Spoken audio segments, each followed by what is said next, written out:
Մենք այսօր մեծ պահքի շրջանում ենք։ Պահեցողությունը իրականության մեջ դա պատրաստությունն է մեր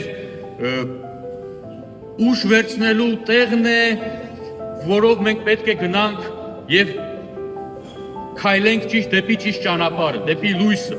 Շատ անգամ էլ մենք երբ որ գործում ենք բարի գործեր, նեղանում ենք մյուսներից, ես ինչի չասեց, ինչի շնորհակալություն չասեցին, ինչու չեկան, չգնահատեցին կամ ինչու չգրեցին ինտերնետի մեջ եւ այլն, մոռանալով որ մենք ինքներս էլ չենք գնահատում շատ անգամ մեր հանդեպ գործած բարի գործերը։ Եթե մենք էլ ինչ-որ մի բանի մեջ թերանում ենք գնահատել դիմացինի արածը, դա չի նշանակում, որ այն արածը գնաց եւ կորավ այս աշխարհի մեջ։ Ամեն մի մեծ բան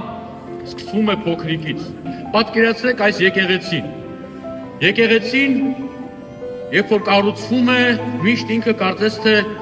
դեր կառուցված վիճակում չի, մինչև չենք տեսնում գմբեթը, չէ՞։ Տեսնում ենք գմբեթ, ասում ենք, օ, եկեղեցին արդեն համարյա թե պատրաստ։ Բայց եկեք անդրադառնանք եւ հասկանանք, եթե չլինեին այս պատերի մեջ դրված ամեն մի փոքրիկ աղյուսը, որը որ բարձացել պատ է դարձել, այս գմբեթը ինչի վրա կբռնվեց։ Հետևաբար ամեն մի փոքրիկ գործ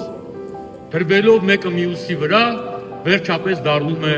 մի մեծ գործ։ Եկեք խորենք, եկեք մտածենք մենք ամեն մեկս մեր արարքների վրա, մեր գործերի վրա, մեկս մյուսի հետ մեր հարաբերությունների մասին եւ հասկանալով, գիտակցելով մոտենանք արդեն ծաղկազարդի տոնին եւ մտնենք ծաղկազարդի տոնով ավակ շաբաթվա այդ կարևորագույն խորհրդի մեջ եւ ապրենք Քրիստոսի հետ միասին